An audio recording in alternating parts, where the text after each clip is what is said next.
The date is Friday, September 24th, and you're listening to Entertain This, a thought-provoking podcast encapsulating all things entertainment. In this episode, we're following Alex on a tall tale of nostalgia, mystery, and a long trail that leads to the rediscovery of old memories. But what happens when a specific piece of childhood has been lost? Well, the search for this is what the story is all about, so enjoy.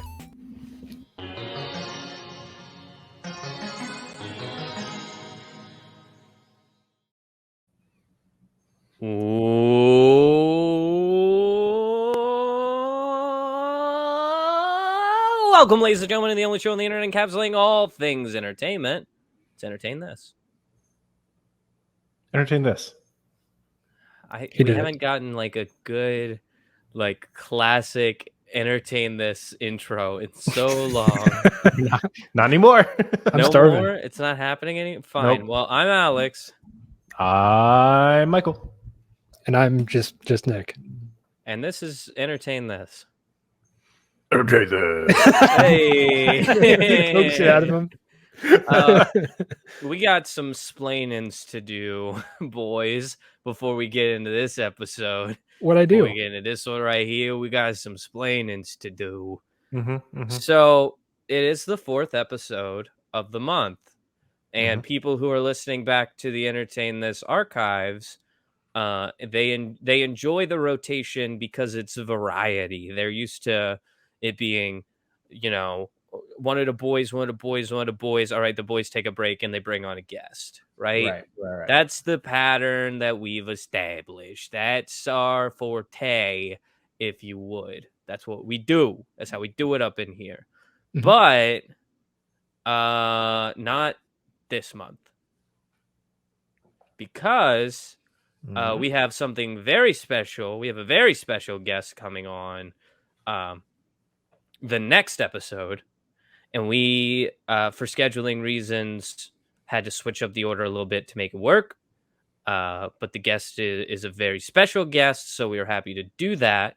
That being said, to solve the conundrum of what we do, we had two options that were presented in our little group chat that organizes the podcast. The first being that we were going to record the guest episode, edit it, and do all the post-production basically in like 3 or 4 hours, set it all to upload by Friday, which would have been the next day, and then call it quits. But we decided instead we were just going to switch weeks, and I was going to take this week, and we were going to do the guest episode next week.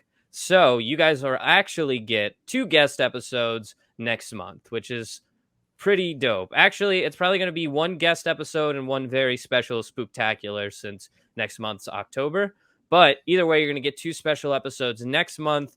But unfortunately, as payment, you have to pay the troll toll to get into October. And the troll toll is you're going to have to listen to another Alex episode. So you're getting 2 Alex episodes. Well, that's not even true because we did the Spider-Verse debates. So the Alex episode this month kind of got switched around anyway. So a little bit.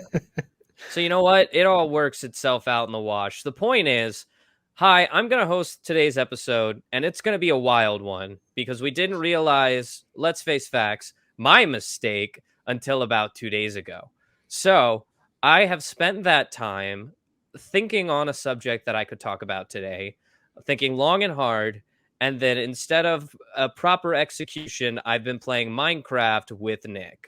So I did some planning today, and I'm hoping that this goes well for your average Alex episode. So stick with us, stick around, because this episode is going to be wild. And also next week, you're going to get a super special guest episode. With all that being said, sit back, relax, and entertain this. That's my intro this week. Was it good? Okay. Acceptable. So, guys, there's a crossroad that this podcast often finds itself at. One that I think we favor more when looking at entertainment. It's our own little special salt that we add to the stew to give it that little us taste. Oftentimes, when we talk about entertainment, we circle it back around to emotion or thought or psychology. We often joke, hey, we're not like psychology this or like philosophy this, we're entertained this. But entertainment is so deeply cemented in our own psychology. Just the act of entertaining is sort of like puppeteering somebody's psycho self, somebody's person or being. It's the voodoo doll thing. You have somebody with a voodoo doll you and pulling all the strings, putting a needle in your arm or something. I don't know. Exactly. I mean, that's what entertainment is. It's something that's like, hey, here's something that your brain enjoys. Your brain's like, hey, this is good. So I'm going to make it and you're going to like it. And that's entertainment at its core, right? We can all kind of agree on that. Sure. Yeah. So that's probably why, as a podcast, we often loop it around to psychology and philosophy when we talk about entertainment. Mm-hmm. I think this week will be the first week that I start off by telling you this episode is heavily based around psychology, almost more so than entertainment. This is going to be a wild ride, so just stick here with me. But I'm going to start the way we usually do by asking a sort of open question that we can have a conversation about. And that question is, what do you guys think when I say the word nostalgia? Ooh. My immediate thought was like orange VHSs, slime on TV. Hi, my name is by Eminem. Your name is what? For me, Your my name is who? Yeah. But anyways, for me, like nostalgia just goes back to like late 90s, early 2000s, any form of like media consumed by generally children. That was like, that's it. That's for me, nostalgia. Sure. Okay. I guess my headspace is a little different for obvious reasons, but because recently I had the opportunity. Nostalgia is World War II. I just say it this episode. No, it's not. Nobody looks upon that particular group of years with any sort of nostalgia, and if you do, there's something wrong with you. Anyway, I feel like Nick watches like the beach storming scene from Saving Private Ryan. He's like, the good old days. The good old days. Yeah, right. That's horrible. Yeah. But no, I was watching a YouTube documentary of sorts about dead malls. So I guess just where my head is in this particular moment is like there used to be a particular mall in our local kind of tri-state area that I used to go to like all the time with my parents. And I spent a lot of time there, and now seeing it how it is now, it's kind of like it's obviously run down because what mall isn't around here. But it's just like it's looking back on it with a sense of like, hey, I remember when this place was hopping, Mm-hmm. So it's a sad kind of nostalgia, I guess, but that's what I think of. Yeah. Nostalgia is this like interesting concept that I feel almost walks in parallel with entertainment. You'll notice that I didn't ask you like what forms of entertainment make you nostalgia or like nostalgic, but Michael, you went to like orange VHS tapes and Eminem and stuff like that, which is so very deeply rooted in entertainment. Malls used to be a form of entertainment too. We forget that. Yeah, that's true. You're right. People did used to go and have like mall dates and stuff like that, which is also a form of entertainment. Just totally bizarre to me now. Like, what? You're gonna go shopping? Go on the website with all the stuff on it, and you get what you want there. What are you walking around a mall? So for me, nostalgia has been almost rampant recently. With more recently, Disney Plus has become one of the main stages of like different kinds of streaming, which we didn't have before. We only had like Netflix. I'm sending us down a weird path. This isn't where the episode's staying, but like DComs, you could just like watch any of them, like Luck of the Irish or like My 13th Year. You can just turn them on and watch them now, and it's nuts. And like watching those also fill me with this like deep form of nostalgia. But can I do a side story real quick? Yeah, absolutely. Go ahead. Okay, so this is kind of funny and equally tragic, I guess. But so I go to one of those dentists with the screen in the ceiling, where they have some sort of entertainment playing as they're screen in the ceiling. Oh yeah, it's a pretty cool place. What? Yeah. My previous dentist used to have it on a wall, but now it's in the ceiling. So you're laying back and you can look up and you can watch whatever they want. So recently I was just there for a routine checkup, like happens. And they were playing, what's that one with the two Lindsay Lohan twins? The Parent Trap. The Parent Trap. Yeah, it was on. And I was racking my brain because I was like, have I seen this before? And I probably did back in the day, but looking at it, I was like, oh, it's a weird nostalgia thing. It was a weird kind of duality kind of thing going on because I was like simultaneously nostalgic looking at this, but it was also in a little bit of pain because you know how they scrape the shit out of your teeth. Yeah. While you're doing that. So yeah, pain and nostalgia have this interesting and complex relationship throughout time. So yeah, the brain is an interesting thing. Because for all you know, the next time you watch that, you'll be like, oh, I remember that one time I was at the dentist. And like now that's the memory you associate with the Parent Trap is pain, which you're probably not alone in that feeling, but you have a very interesting reason why. Yeah, neurons that fire together wire together. Don't forget that. Yeah, exactly. Nick, you kind of brought me into my next point with your nostalgic feelings towards the mall, because I was going to say nostalgia doesn't have to be a piece of media that you consume or something like that. It doesn't have to be like the old Chuck E. Cheese ad spaces on Nickelodeon, which always fill me with nostalgia to think about. It can be a place. There are places that you can go that make you feel nostalgia. Yeah. For example, just around, we've mentioned we're 3 Cincinnati boys, so just around Cincinnati, some places that are super nostalgic for me include like Union Terminal, the museum center, train station. Yeah, I imagine that Entertainment Junction has a special place in your heart. Another being like the Newport Aquarium is super nostalgic for me. Walking through there, I'm like thrusted back into my 5-year-old body, like not tall enough to see into the tanks and having to have my grandpa lift me up. But another one is the Cincinnati Public Library is very nostalgic for me. Yeah, because that was a place where me and my grandpa again went during like the summer to go and hang out, and they had a big kids section with a bunch of kids books, and it was themed for like it looked like a park, but inside, because everything was themed to be trees or plants or bugs and stuff like that. So you felt like you were at the park, but you were there reading books. And I hadn't thought about that place in a really long time until recently. And that's kind of where this story is heading. But before we get there, let me ask you another question. All right, shoot. Do you guys, when you think of nostalgia, is it a good thing or is it a bad thing? Ooh, I would say I always associate nostalgia with a good feeling. Yeah, it's complex. I'll say that much. It's like a good bourbon, right, Michael? It has a complex flavor. Why are you always talking to Michael? Okay, sorry. I'll talk to you. I was there too with Dr. Steve Price, MD.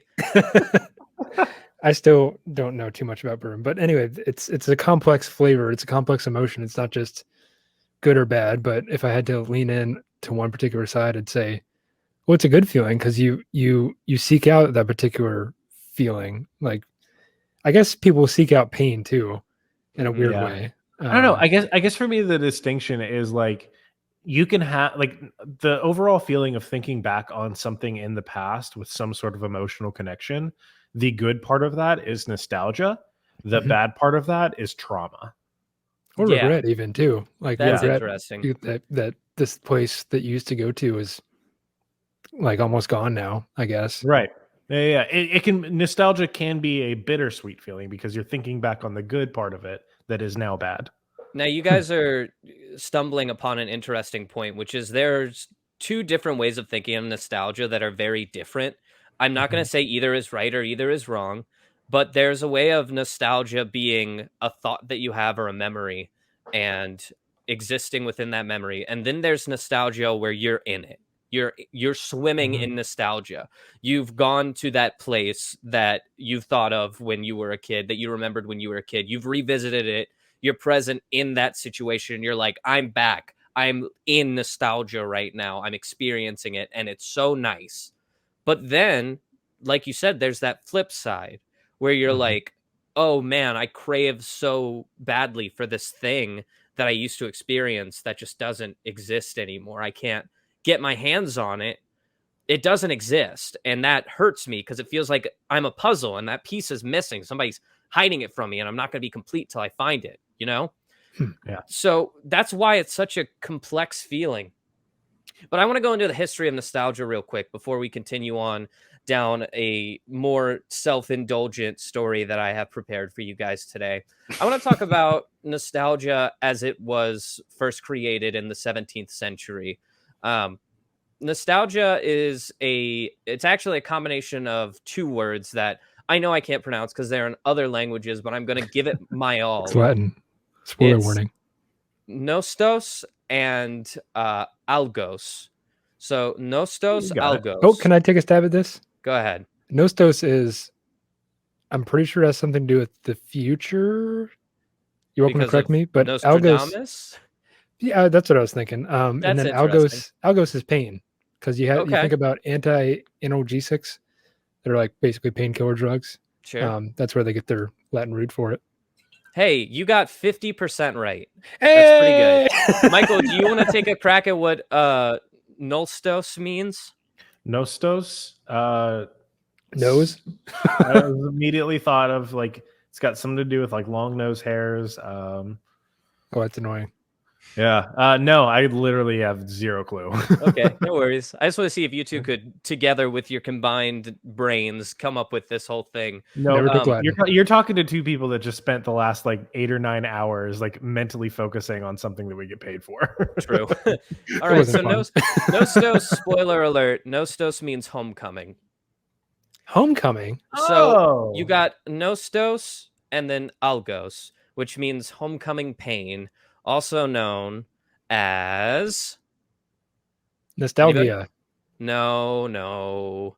Homesick, being homesick, homesickness. That feeling that you got at the sleepover when you just wanted to go home and lay in your own bed and not deal with people anymore. That's called being homesick. But Sometimes I wish. nostalgia actually comes from the combination of nostos and algos. Nostalgia, which was originally shown in some Swiss mercenaries who were fighting away from home. As they thought back on their Swiss Alp homes, they grew physically ill. They were sick and tired and depressed. And they had put this feeling of sadness on nostalgia. And it wasn't until more recent medicine discovered that like there's a clear difference between homesickness and nostalgia, which is that fine line that we're walking when we talk about nostalgia. Nostalgia actually has a lot of really great benefits. Some of the more specific ones that I find interesting are they can kind of center you back in reality if ever you feel sort of lost. But more importantly, nostalgia is a way of us to identify who we are. There are these memories that we have that are so concrete in our minds that whenever we are sort of trying to explain our identity, it's often these nostalgic memories that come to mind when we talk about our past and how we got to where we are. It's just kind of human nature to want to create these strings of story and label it as our identity. This is who we are and how we got here. This explains my actions and why I do things. From a more neurological standpoint, I'm sure you guys are familiar with the idea of sort of mental paths. Our brain is full of electronic shocks that control different parts of our minds, our bodies, some would argue our spirits. And to form a habit is to walk a path so many times that it becomes routine and your brain's able to do it like that, right? Mm-hmm. Yeah. So your Basically. brain acts... Your brain, in my head at least, how I imagine it, acts as sort of a wooded grove that you walk through every day to get home. There's a path that you walk through every single day, and if you're walking that path, eventually you're gonna stomp the grass down. Like trees are gonna grow there, and you're gonna get like a path that you see on a regular walking trail. It's gonna be easy to navigate, and you're gonna go straight through. But if one day you decide I'm gonna take a different path, or for some reason the path that you usually take is blocked off, and you have to find a different path around to get to that same place, that path that you started on becomes overgrown.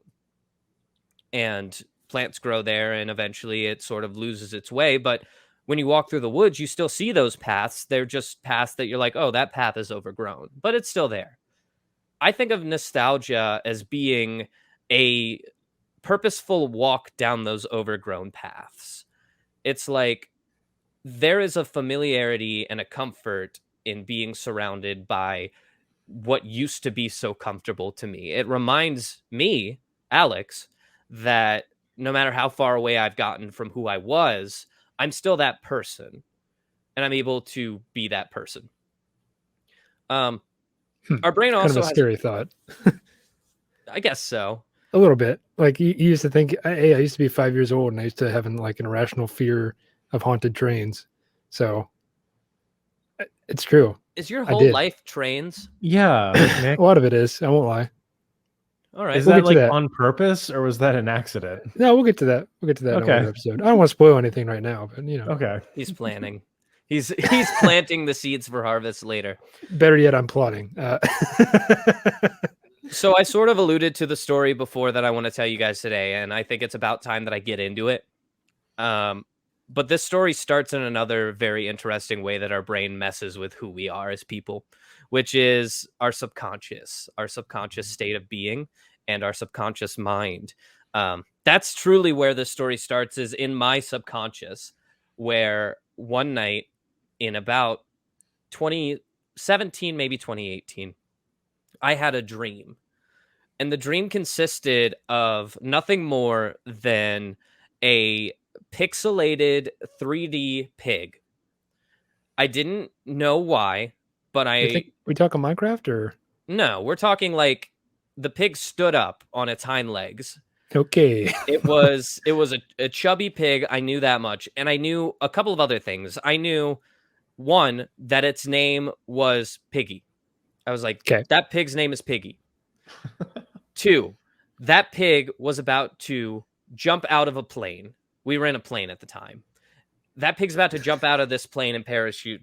That's what's happening.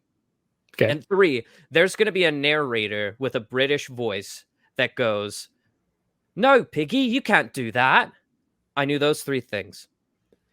And I watched in the dream as the pig jumped out of the plane and parachuted down into this magic world. And I didn't know what the world was, but it was sort of like Candyland. And when I woke up, I remembered all of it. I remembered the pig, I remembered the plane, I remembered the British woman, and I remembered Candyland. And I thought, this is all very nostalgic. What is this?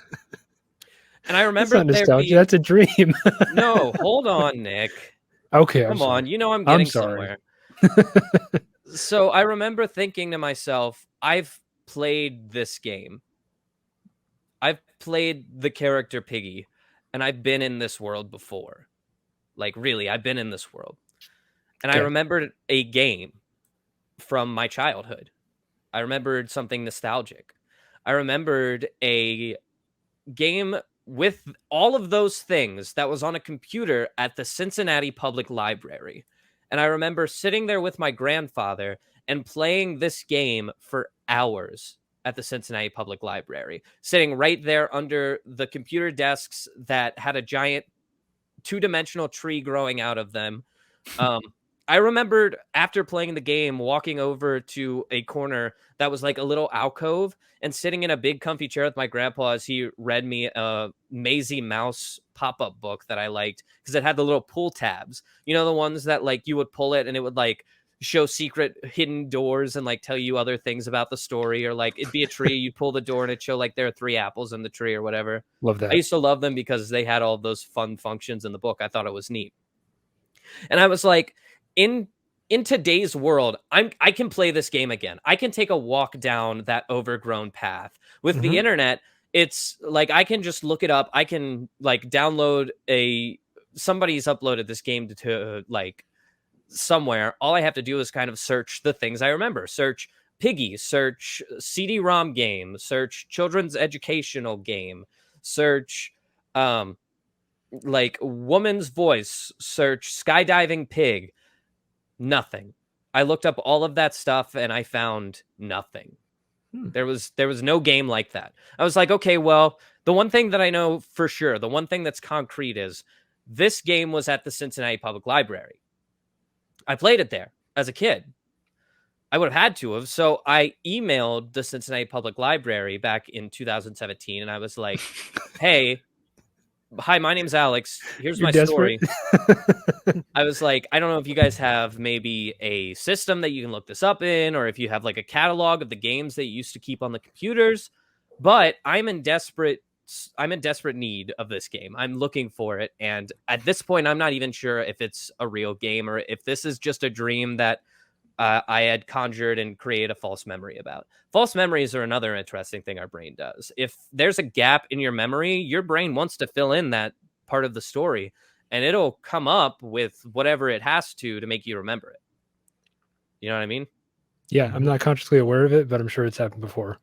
It's this strange idea of, like, there's experiments done where people have taken people in like their 60s and they've showed them 4 pictures from their childhood, but one of the pictures is photoshopped, and they're like, tell me what was happening in this moment, like with these 4 pictures.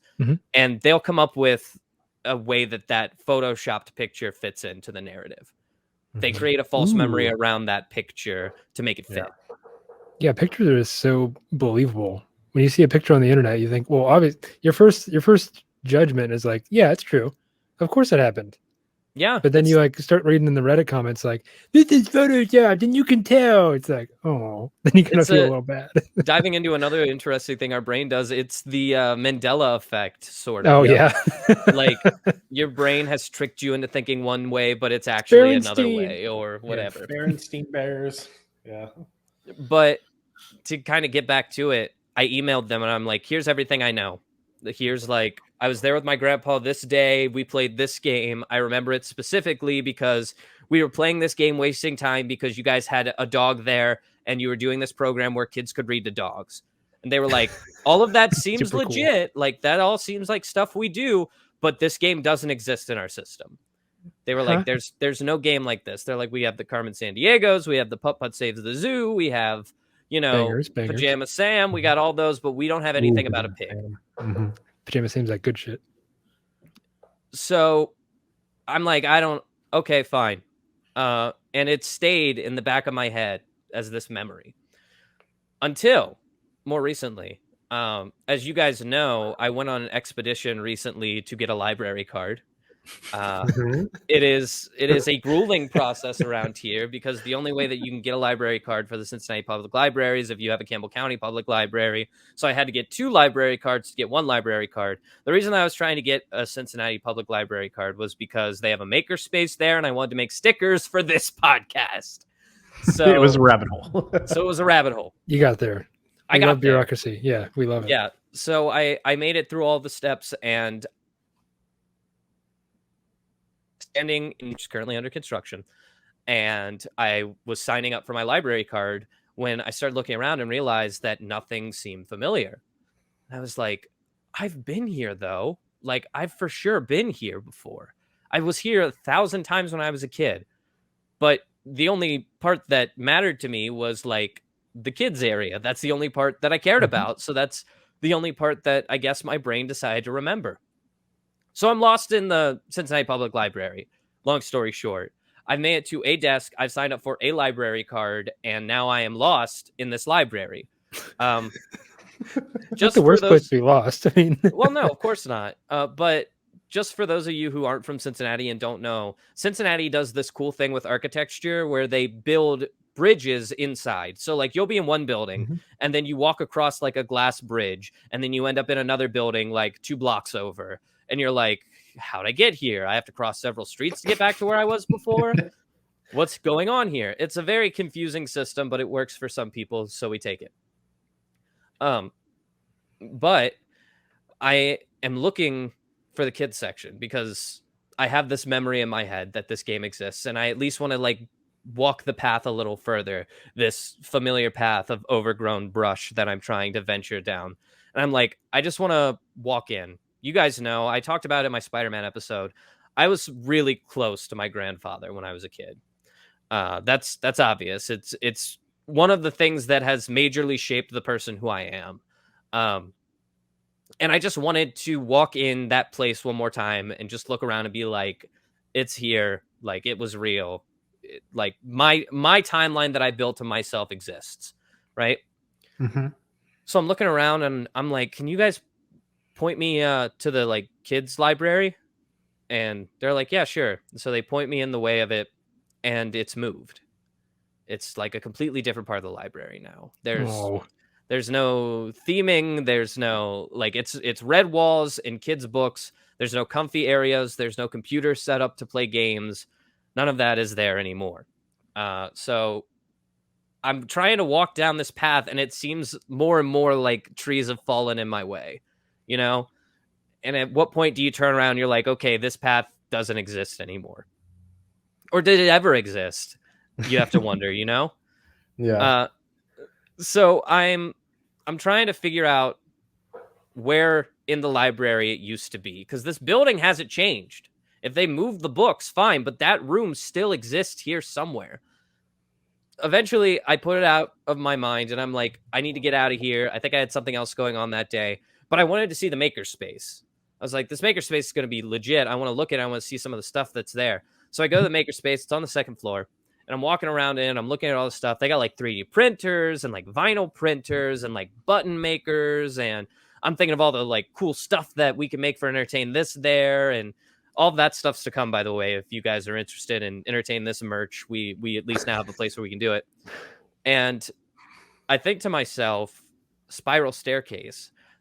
Right next to the makerspace, there's a spiral staircase. I remember the entrance to the kids' part of the library being right next to a spiral staircase. You didn't go up the spiral staircase, you just walked in. So I go down. I'm like, it's got to be at the bottom of the spiral staircase.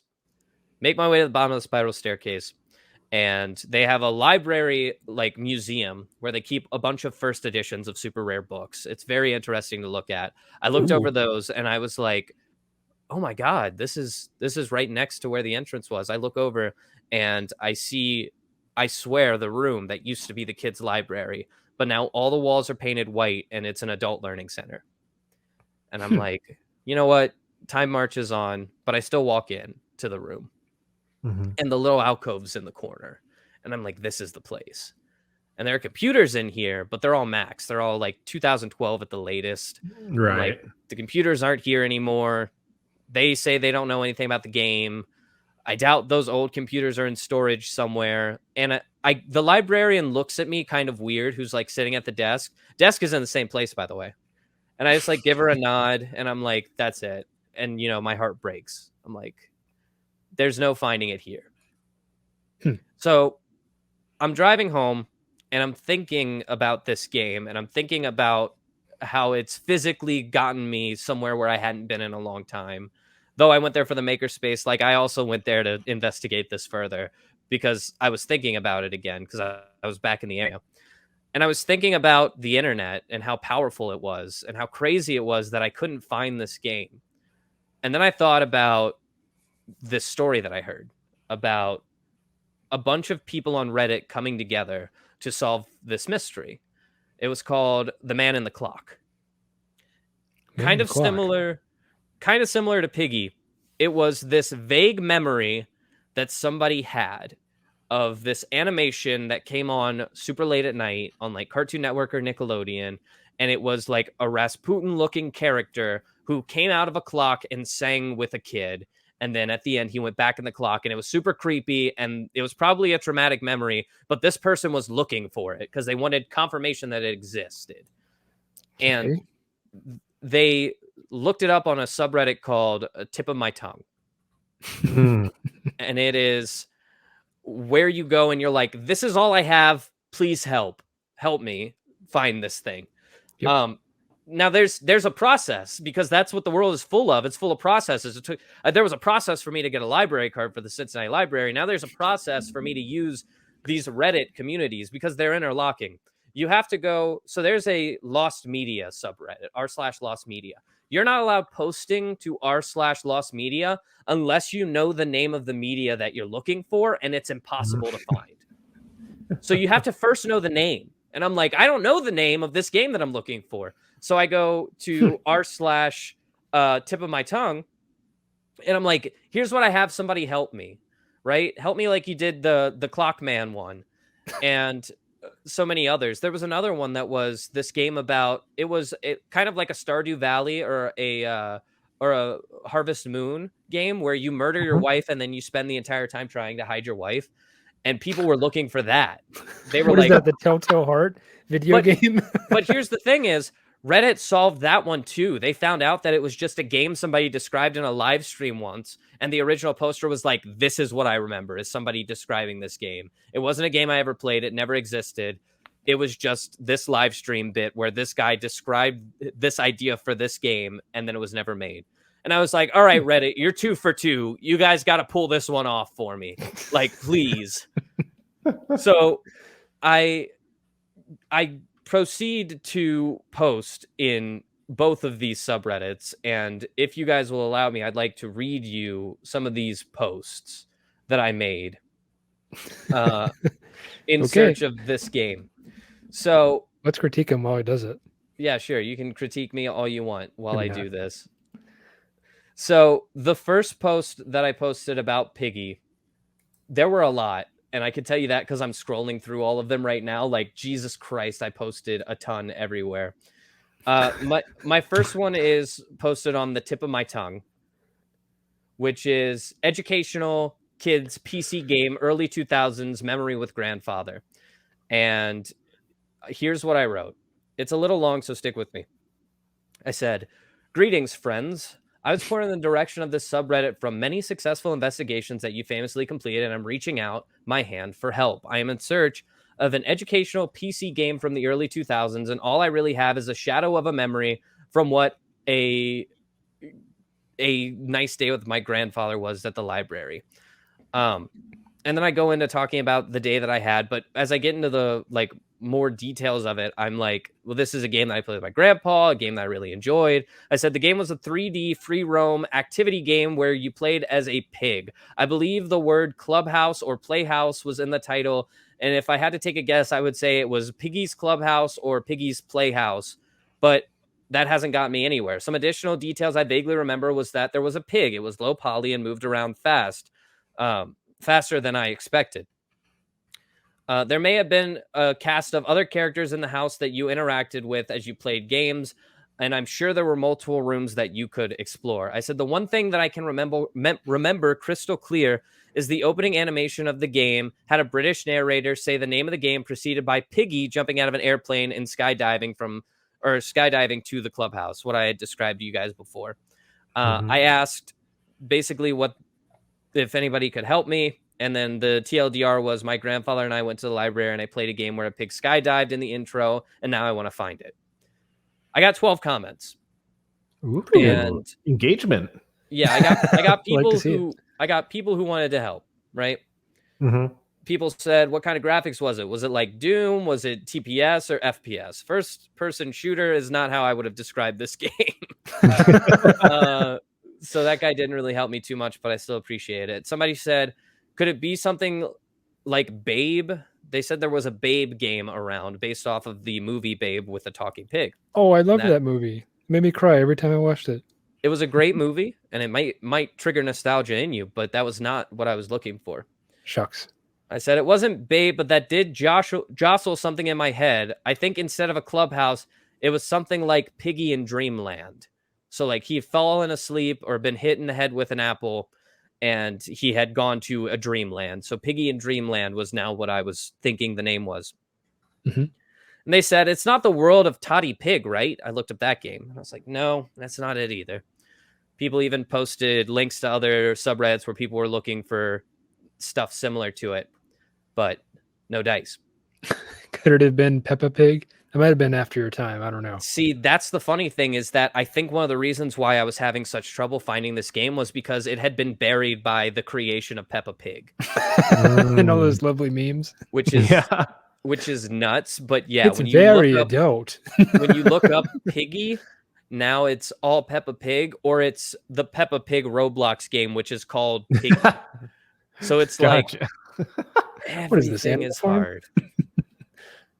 So I ended up posting in a couple of different places, and to no avail. I couldn't find it. Finally, I discovered that Cincinnati itself has a subreddit. Right? That's true. I've been there. r/Cincinnati. Yeah. Subscribe. Yeah. So I decided to try my luck there because my thought process was, if I played this game in Cincinnati, surely some other Cincinnatians played it as well. Right? Sure. I mean, I feel like that's a fairly logical step, you know? Yeah. So I say kind of the same stuff in the r/Cincinnati subreddit. I say, in search of a game I used to play at the Cincinnati Public Library. I described the game in the same way that I did before. And then somebody said, is it Pong Pong's Learning Adventure? I looked that game up. Pong and I Pong. was shocked to find out how many educational kids games star a talking pig. Like, Jesus Christ. It's so hard to find the right pig game. And I'm like delving deep into this rabbit hole. This was a guy named Dr. Dr. Plecostomus is kind of my best guess at what his username is. It's a cousin of mine, yeah. The next thing Dr. Plecostomus said broke this wide open. Because without giving the update where I had sort of hit on maybe this was Piggy in Dreamland, this person said, is it possibly Piggy in Numberland?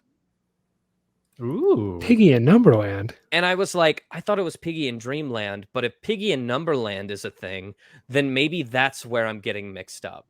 So I do a quick Google search, Piggy in Numberland. And if you guys do a quick Google search of Piggy in Numberland, I swear to God, the second picture is the pig I was looking for. All right, let me search that. Yep.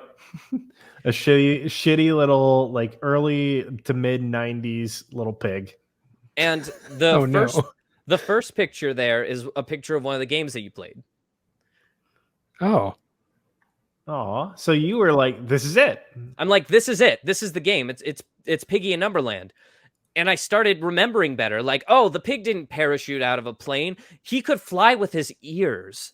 Like, he flapped his ears and he flew. That's what happened. He flew to Numberland, which was a giant toy land. It was made of toys.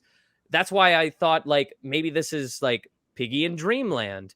And you walked in, and one of the main characters, if you guys look, there's a third image when you search it. It's of Piggy, it's of a panda, and it's of a kangaroo. I see it. The panda has a British accent. Oh. Or some sort of an accent that is a little bit hard to identify. But that panda is always like, you can't go that way, Piggy, and stuff like that. That was the voice I kept hearing in my head. So now we got the game, right? We know what the game's name is. Now we got to find a place where we can download it. I'm like, I'm going to download it. I'm going to play you got to download it, yeah. Well, I have something to kind finish. of funny.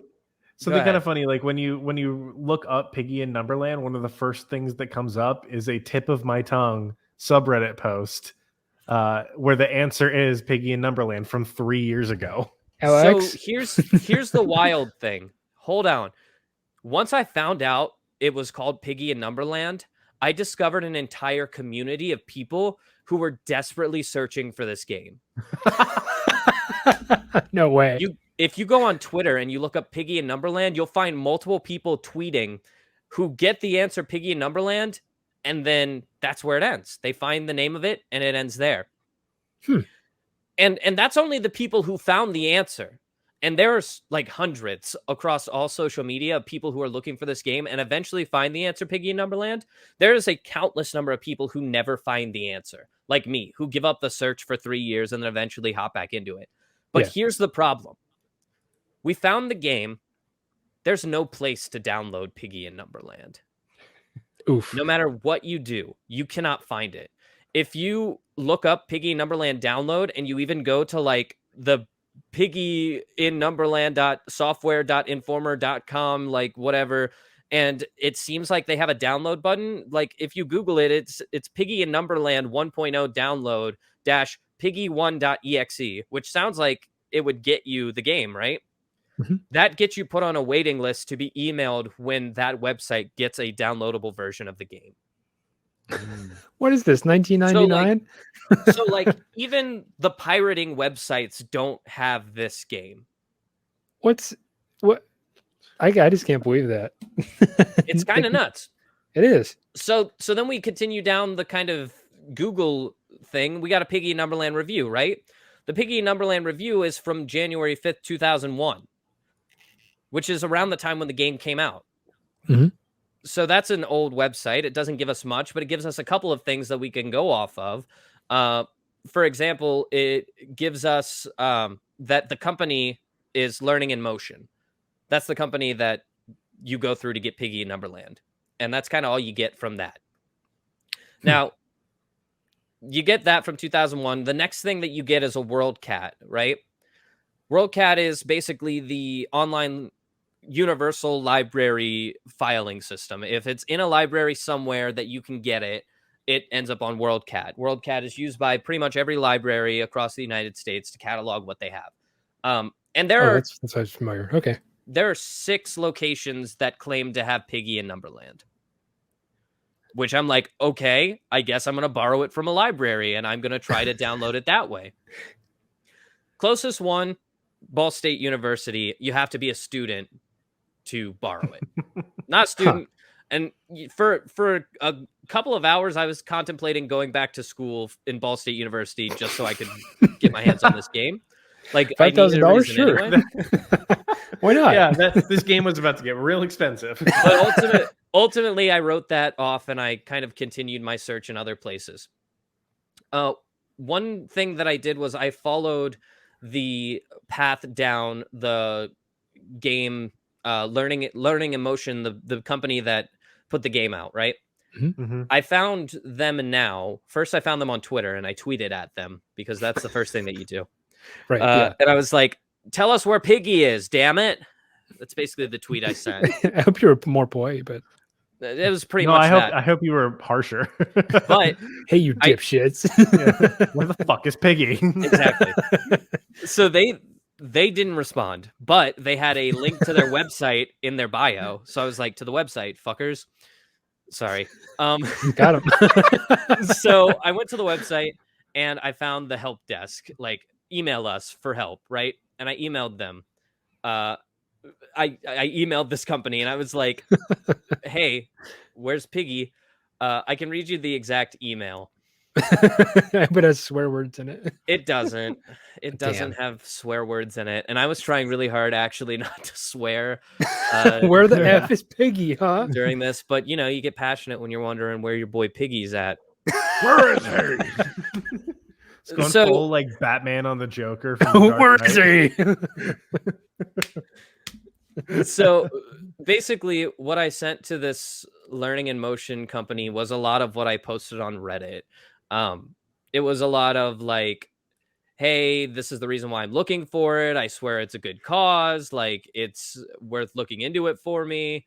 And what I was told by what is now known as Legacy Games was, this isn't our property anymore. We have since moved. We have disconnected all servers and lost a bunch of stuff when we unplugged all the servers during the move. And even if we still had Piggy in Numberland, we no longer have the distribution rights. So we wouldn't be able to legally give it to you anyway. My response to this was, Patrick, thank you for your response and looking into this for me. I was wondering if there was any way of finding out what company Legacy may have partnered with for distribution so I may follow up with them. And they gave me the Learning in Motion. So they sent me to the Learning in Motion website. They were like, here's the website that you're actually looking for. Whoa, what is that? Huh? Sorry, something weird just happened in my room. We're probably going to have to edit that part out.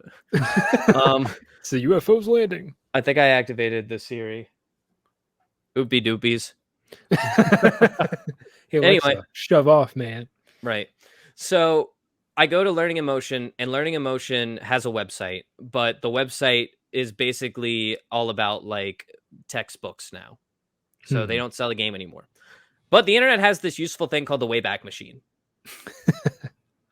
And using the Wayback Machine, you're able to basically time travel through the internet.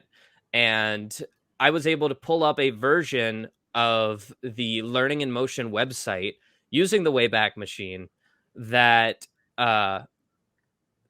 it got me to a different version of the Learning in Motion website. More importantly, it got me to a version that could show me a list of the games that they used to sell, including Piggy and Numberland. Gotcha. Hopefully. So I was able to get to a Piggy page, I'm calling it. And it is crappy. It is full of 1990s.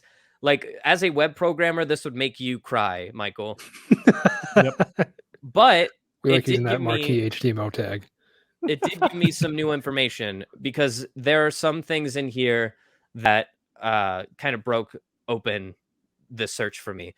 Like, I got a developed by section, developed by a core team of cognitive psychologists, software engineers, artists, and musicians, headed by J. Arthur Woodward and Shaw Jing Chow, Department of Psychology, UCLA. All right. So I went to UCLA's website. Jeez. And this isn't a rabbit hole. This is a piggy hole. This is a piggy hole. And I emailed the professor of psychology, J. Arthur Woodward. Like you do, of course. And here's the problem. I've been sending the same email over and over again, basically describing what I'm looking for. And the emails from J. Arthur Woodward kept bouncing back. They were like, this doesn't exist anymore. This isn't a real email.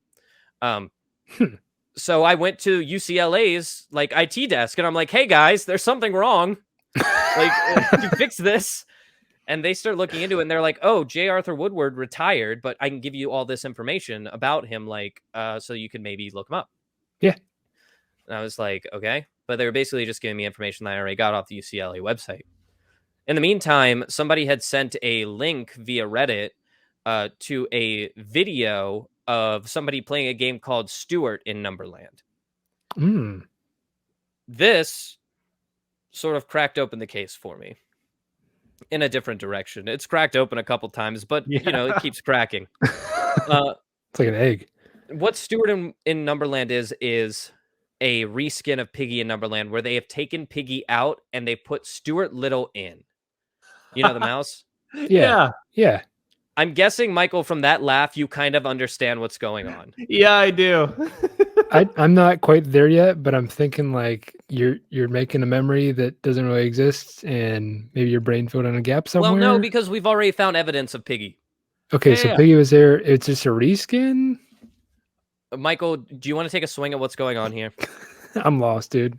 Yeah, so it could have been a few things. The first thing that I thought of is that Piggy in Numberland was probably like a prototype to be sold to other larger companies for them to skin it as a licensed property.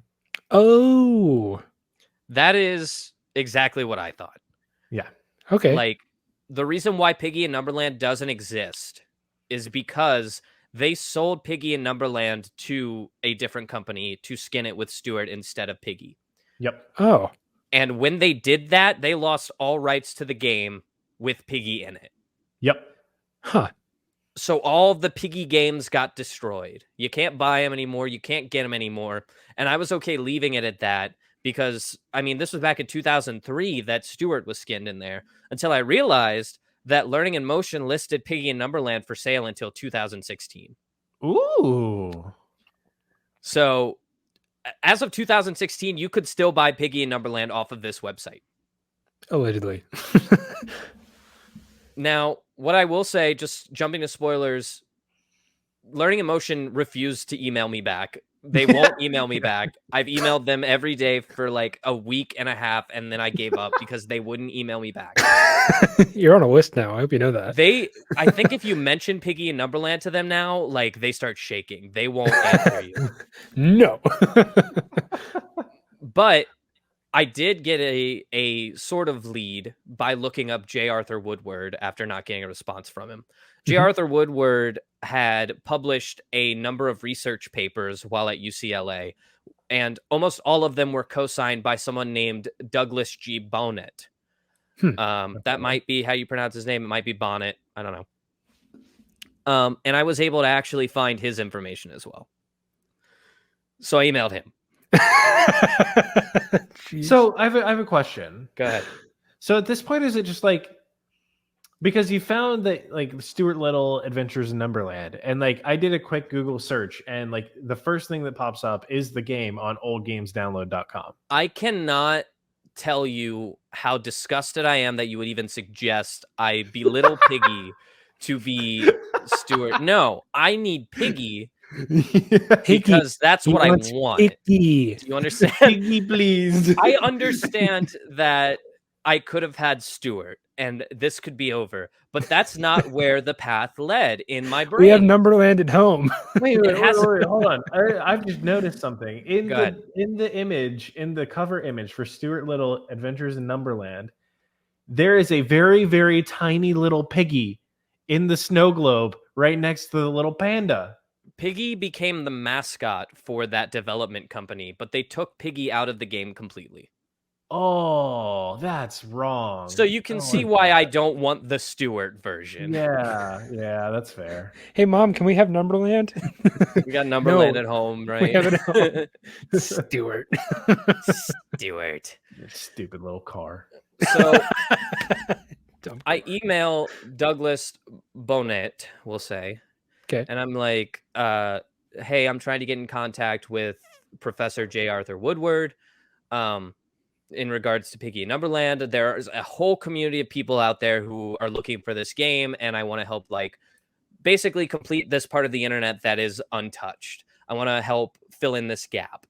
Sure. And I get a very short, very succinct email back. And I'm happy that I got an email back at all. I'm very grateful for it. But he said Art passed away last November. So another wall, a very sad, unfortunate wall. And I, at this point, I was so like, I had romanticized like getting to email J. Arthur Woodward and him being like, I'm glad you like my game. I'm glad that it like had an impact on you. Like, to know that I missed talking to this guy who created a game that I loved by a couple of months kind of sucked. Yeah. I followed up and I tried to email the other guy who helped develop the game. I never got an email back from him, and it was starting to feel sort of hopeless. There really wasn't much more that I felt like I could do. I mean, I found a couple of people who had contributed to the game, but none of them, like, you couldn't find any of their actual, like, stuff to get the game. Like, you couldn't find any of their contact information. Right. And things were starting to seem kind of hopeless. So I'm not well versed in like college friend circles. Like, all my friends are adults is basically like, right. I didn't finish college, so I didn't make friends in college. I don't have connections to people in college. We're loosely where am I going with this? I know what you're saying. Yeah, I don't know. So I start texting Chloe, our fact checker, and I'm telling her all of this stuff as I'm discovering it, because this was me hyperfixating for 48 hours. That's when all of this happened. It was all in the span of about 48 hours.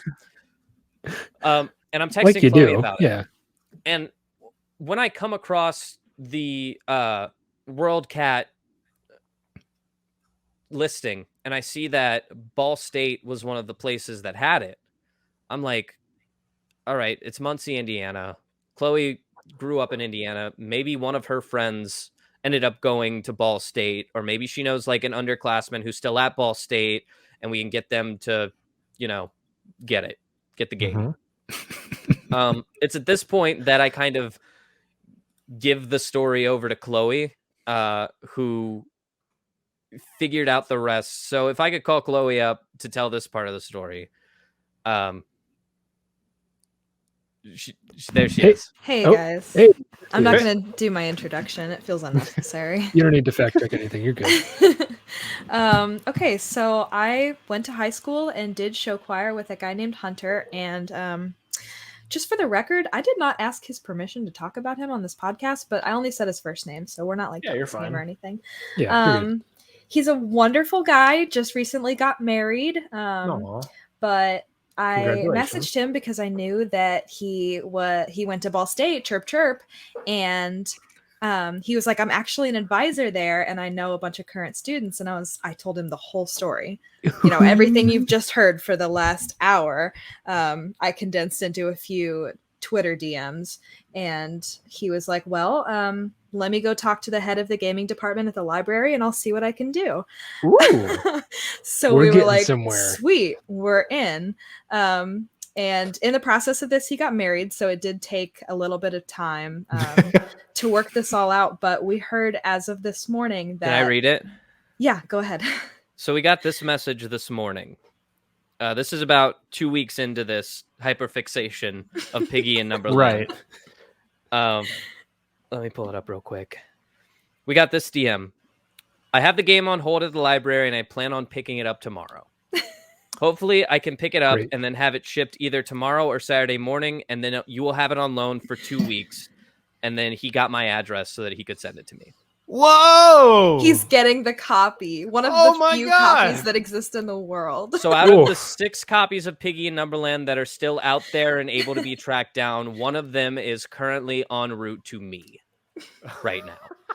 It's got to be worth something, Simply because you had a girlfriend who knew a guy. It is probably worth something. Here's the thing is, I only have it for 2 weeks.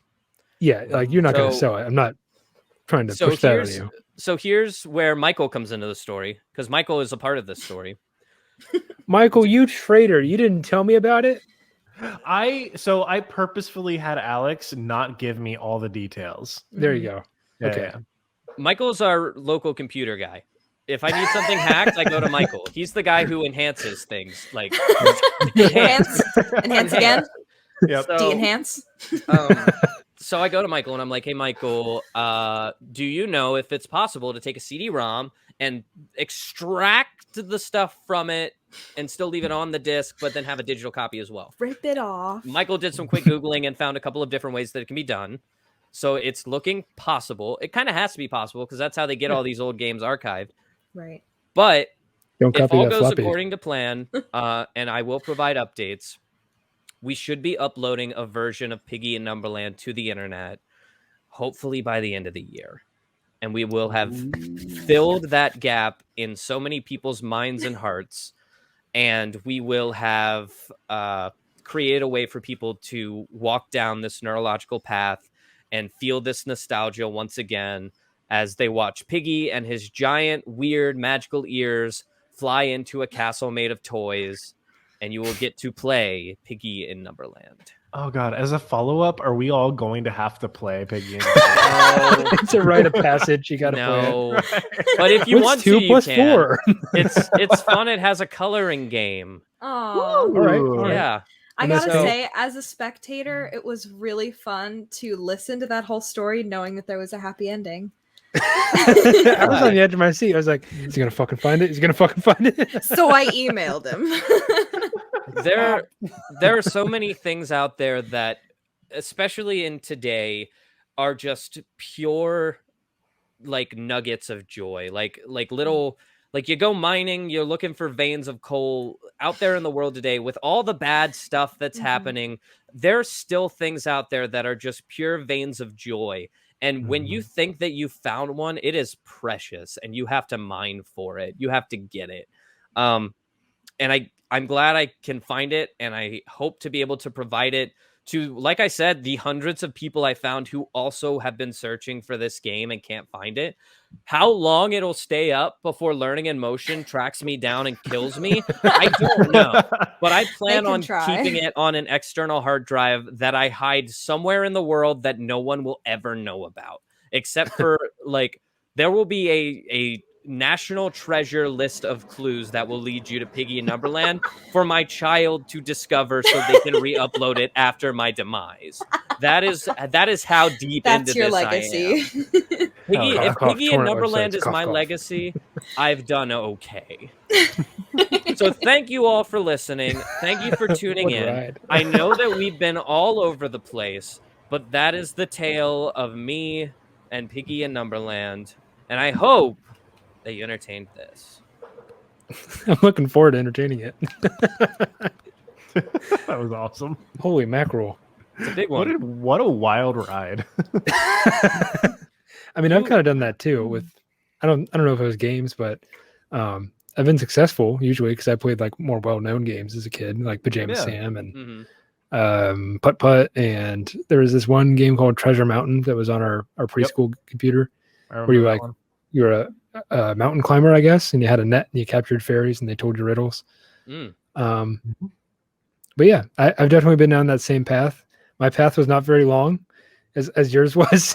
That's what kind of makes this shocking, is that it's almost telling that we live in a world where everything is so easy to find that when you can't find something, it's like disturbing. Very concerning. The echo of uncomfortable is almost deafening. It's like, you're right. It's disturbing. It's like, it's not on the internet. It's like when you lose something, like you misplace your keys or something, and you're like, all right, where the fuck are my keys? Right. You got to find them.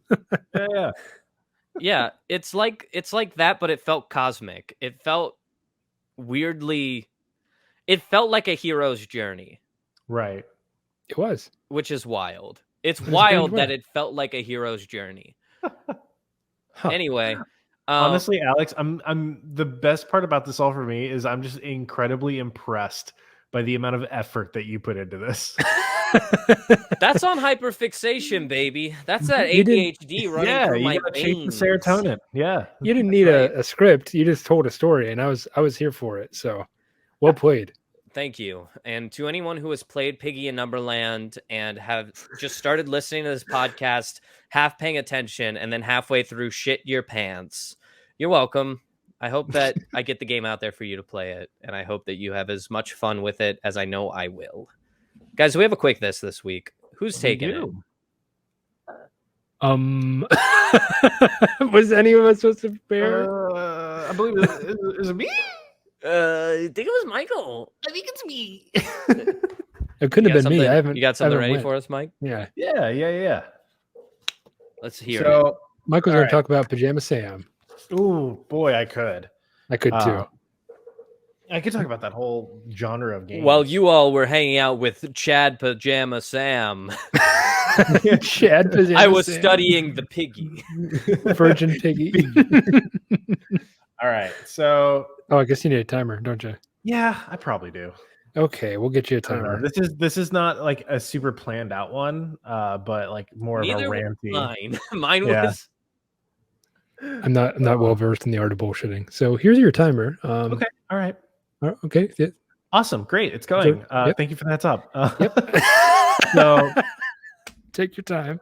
So we are entering a period of time where during the year I become extremely entrenched in a certain fandom.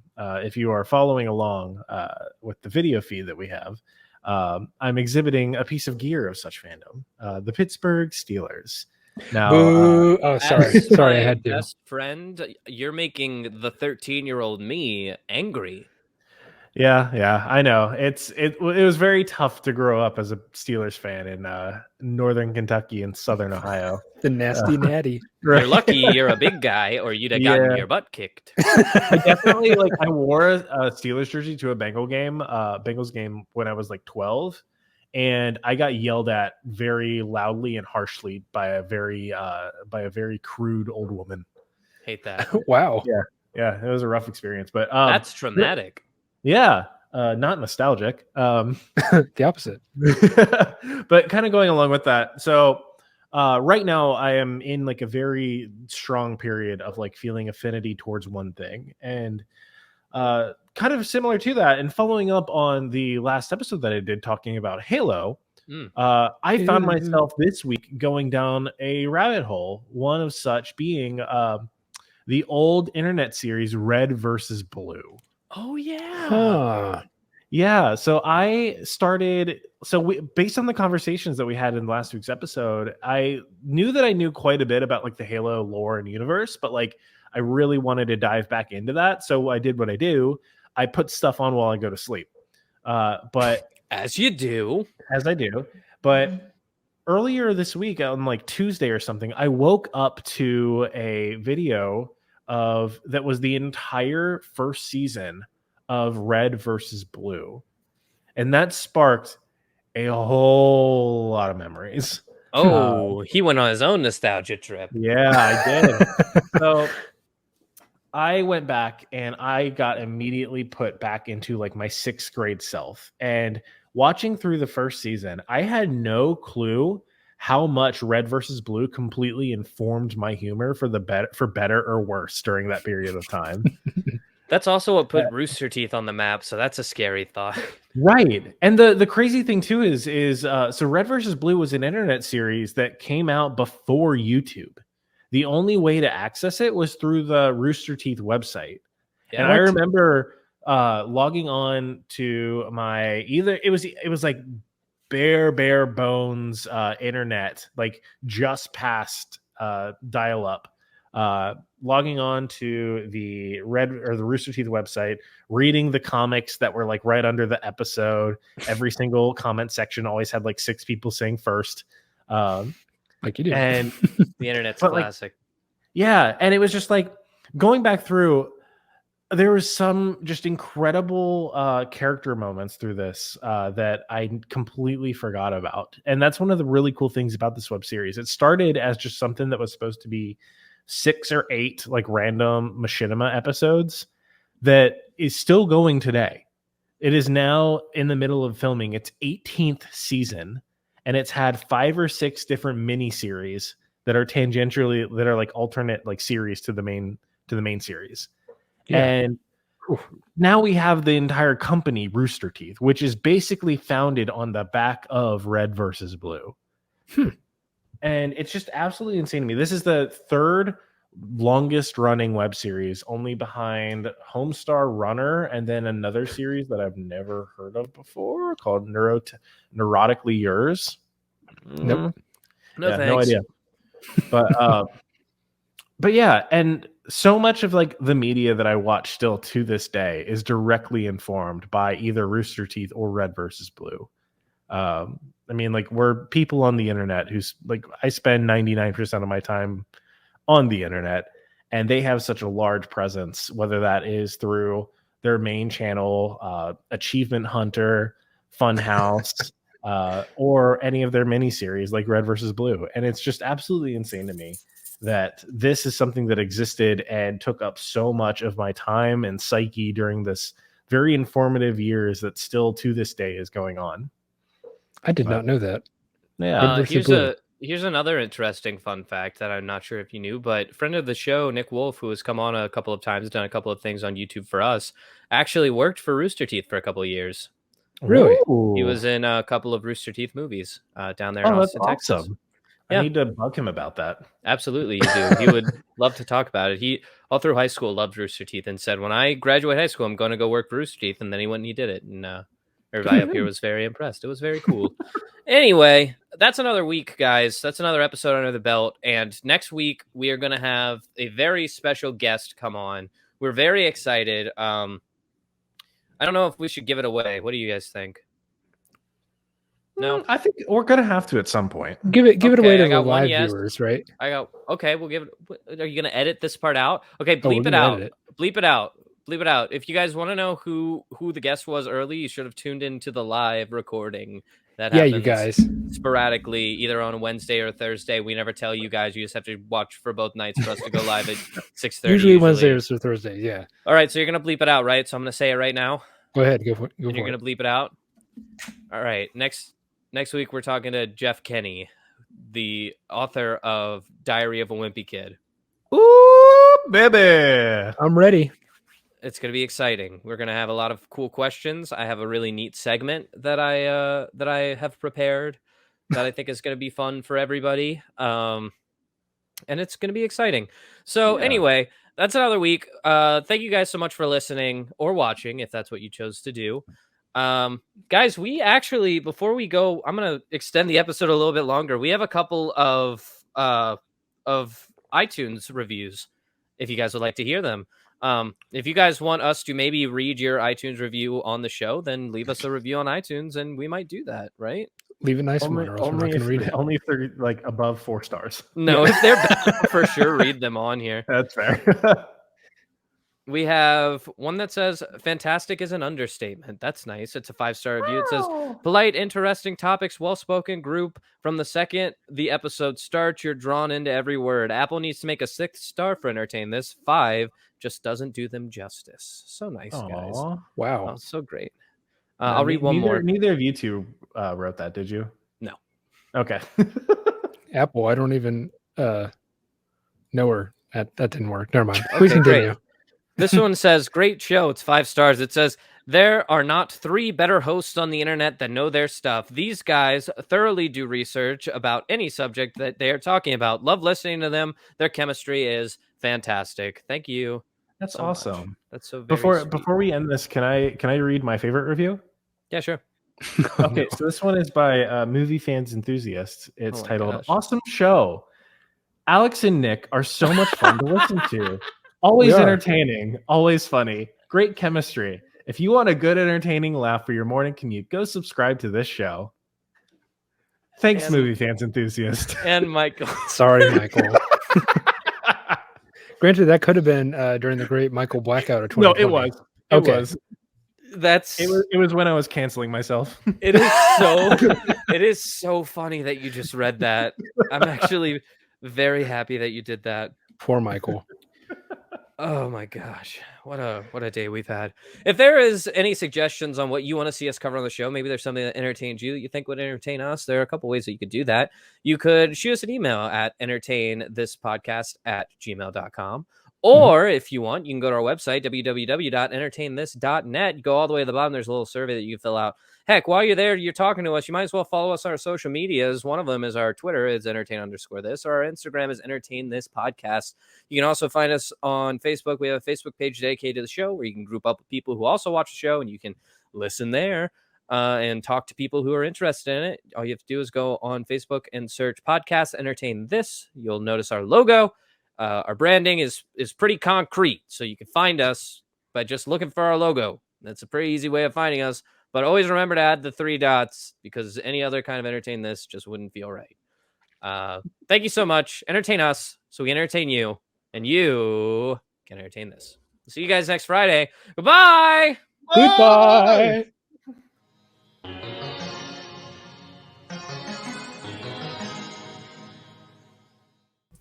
This episode of Entertain This was written by Alex Steele, with additional commentary from Nick Mustakangas and Michael Savoya.